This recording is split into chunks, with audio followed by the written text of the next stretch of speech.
और शुक्रवार के दिन माता लक्ष्मी के लिए अग्नि में आहुति दीजिए। महाराज, शाम के समय पर सूर्यास्त के पहले शिव महापुराण की कथा कहती है, अग्नि पुराण कहती है, नर्मदा पुराण कहती है,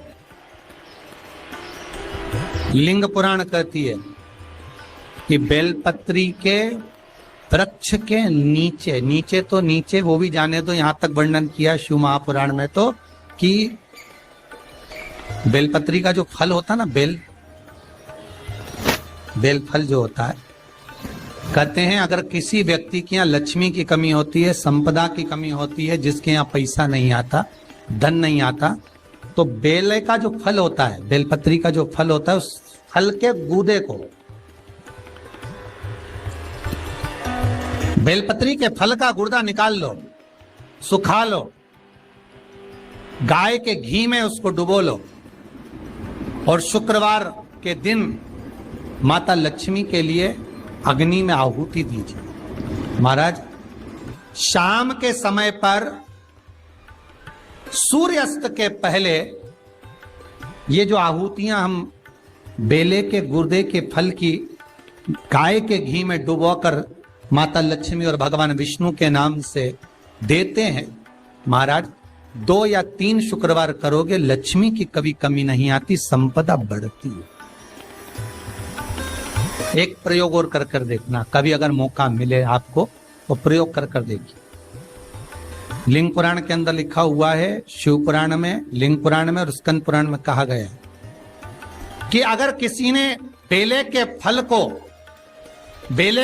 का अगर थोड़ा सा भी गुर्दा पाया है, बेले के फल को खाया हो या बेल का रस पिया हो या बेल के फल का जूस पिया हो, अगर वो व्यक्ति का अनायास किसी कारणवश प्राण भी छूट गए हो, तो शिव महापुराण की कथा कहती है कि 27 दिन तक वो बेल के फल का रस उसके नस नस में रहता है, तो उस व्यक्ति को यम नहीं छूते, वो कैलाश पर निवास करता है। मर भी जाता है तो अधोगति में नहीं पड़ता, नरक नहीं भोगता, वो बैकुंठ पद का कामी हो, बैकुंठ का निवासी।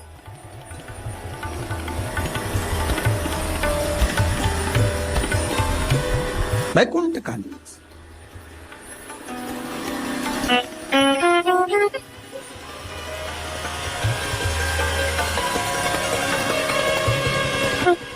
ये जो शिव जी को चढ़ती बेलपत्री हुई, शमी पत्र हुआ, मदार का पुष्प, आंकड़े का जो पुष्प हुआ, ये सब साधारण नहीं है। साथ शंकर का एक एक गुण तत्व ग्रहण करने वाले, शंकर का अनुमोदन करने वाले, शिव को एक एक वस्तु जो चढ़ने वाली साधारण नहीं।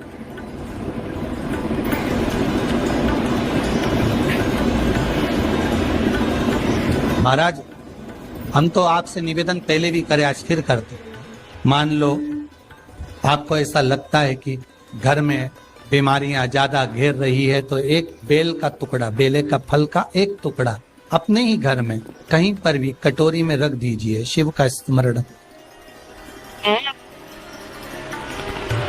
सुख प्रदान करेगा।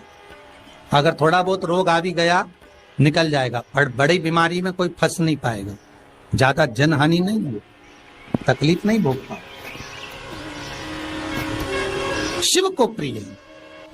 फिर वही स्कंद पुराण का संवाद आगे, बेल पत्री के वृक्ष की जो जड़ होती है, उस जड़ के अंदर 33 कोटि देवताओं का निवास होता है। 68 करोड़ तीर्थ बेलपत्री के पेड़ के नीचे रहते हैं। 68 करोड़ तीर्थ मात्र बेलपत्री की छांव में, बेलपत्री के नीचे विराजमान होते हैं। अगर आपके मन में कभी कभी भाव उत्पन्न हो जाए ना कि मेरे को कहीं तीर्थ करने जाना है और अभी मौका नहीं मिल रहा, तीर्थ जाने का, अभी तो लॉकडाउन चल रहा है और अभी सब दूर बीमारी फैली हुई है, कहीं नहीं जा सकते, तो जब लॉकडाउन हट जाए, बीमारी समाप्त हो जाए और तीर्थ जाने का मन करे, तो किसी बेलपत्री के पेड़ के नीचे 5 मिनट जाकर बैठ जाए।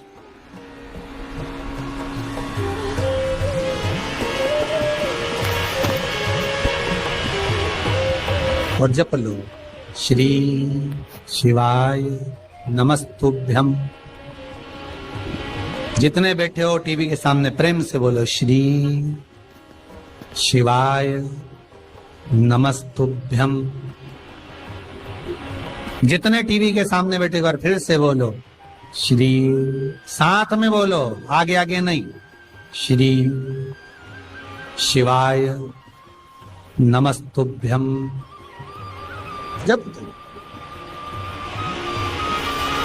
जब तुम्हारा मन करे मुझे चारों धाम जाना है, जब तुम्हारा मन करे कि मुझे काशी जाना है, जब तुम्हारा मन करे मुझे उज्जैनी जाना है, जब तुम्हारा मन करे कि मुझे ओमकारेश्वर, मुझे सोमनाथ जाना है, भीमाशंकर, बैद्यनाथ, मल्लिकार्जुन जाना है, केदारेश्वर जाना है, बस नागेश्वर जाना है, थोड़ी देर के लिए बेलपत्री के पेड़ के नीचे जाकर भी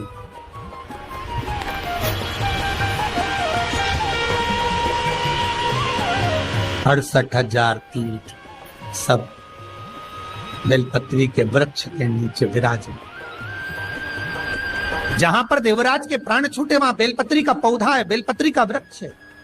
हिंदू धर्म में आज भी रीति है, मरने वाले व्यक्ति, अब तो ये कोरोना महामारी में ना गाड़ी में भरे ने लेकर चले गए और जला दिया, पर पहले जो नियम था शास्त्रार्थ के अनुसार, जब कोई व्यक्ति मरता था उसको कंधे पर लेकर जाते थे, तो ले जाने के बाद में बीच राह में एक स्थान ऐसा आता था जहां पर अर्थी को उतारते थे, विश्राम स्थल पर उस अर्थी को उतारा जाता था। और वो केवल विश्राम स्थल ऐसे नहीं होता था, वहां पर बेलपत्री का पौधा होता था, पेड़ होता था, उस बेलपत्री के वृक्ष की छांव उस मुर्दे पर भी पड़ जाती थी तो उसको यम की कैद नहीं भोगना पड़े, उसको यम की कैद, यम की तृण नहीं भोगना पड़े।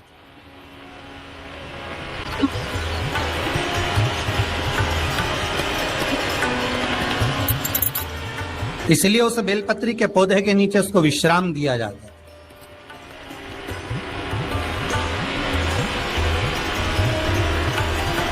बेलपत्री के पौधे के नीचे उसको विश्रामता दी गई। शिव कह रहे हैं, देवराज तेरे प्राण छूटे, मना नहीं है तेरे प्राण छूटे, पर तेरे प्राण जहां छूटे वो बेलपत्री का वृक्ष था।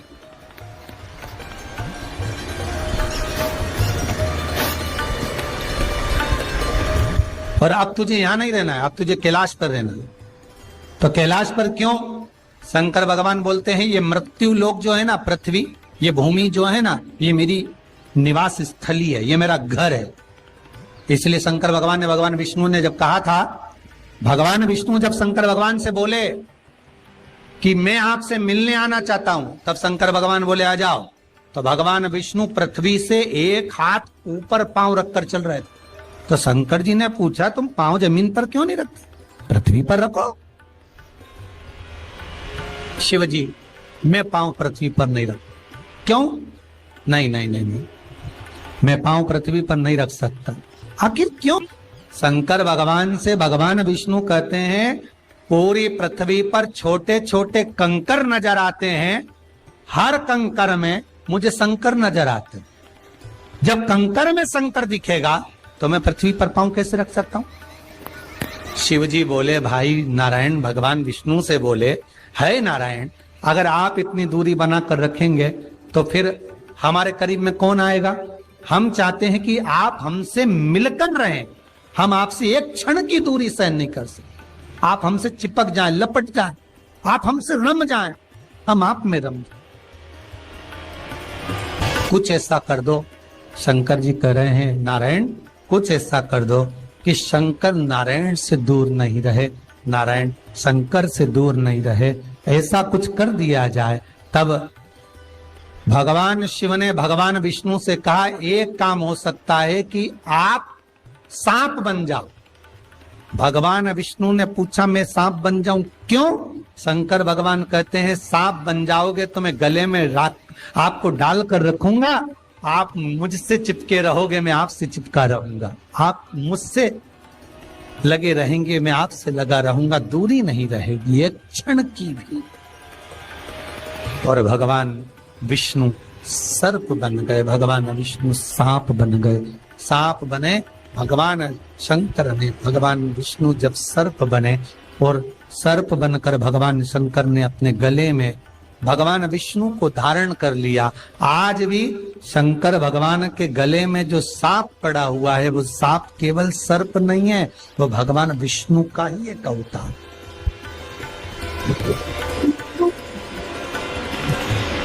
वो भगवान विष्णु का एक स्वरूप। शंकर भगवान के पूरे शरीर पर 6 सांप हैं। कितने सर्प हैं? 6। एक जो गले में है वो भगवान विष्णु का अवतार, 2 हाथ में, 2 भुजा पर, एक कमर में जो सर्प नजर आता है, ये शंकर भगवान की 5 लड़कियां हैं, जया, विशारा, सामरी बारी, दोतली और देव। शिव जी की 5 लड़की।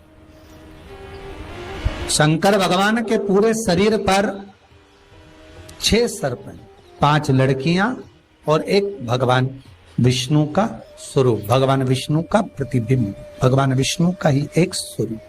स्कंद पुराण में अगर 16 सोमवार के व्रत का अगर आप विधान देखेंगे, और हम तो कहते हैं केवल 16 सोमवार से ही मतलब मत रखो। आप माताएं अगर एकादशी का व्रत कर रही है, सोमवार का कर रही है, मंगलवार का कर रही, बुधवार का करे, गुरुवार का करे, चतुर्थी का करे, तीज का करे, छठ का करे, आप जो भी व्रत करते हो उस व्रत का विधान स्कंद पुराण में लिखा हुआ है। और स्कंद पुराण में क्या वर्णन लिखते हैं कि नारी जब सौभाग्यवती हो जाती है, लड़की की जब शादी हो जाती है और वो अपने पति के घर में जब रह रही होती है, पति के संग रह रही होती है, तो पति के घर में रहकर जितना भजन पूजन करती है, जितना स्मरण करती है, वो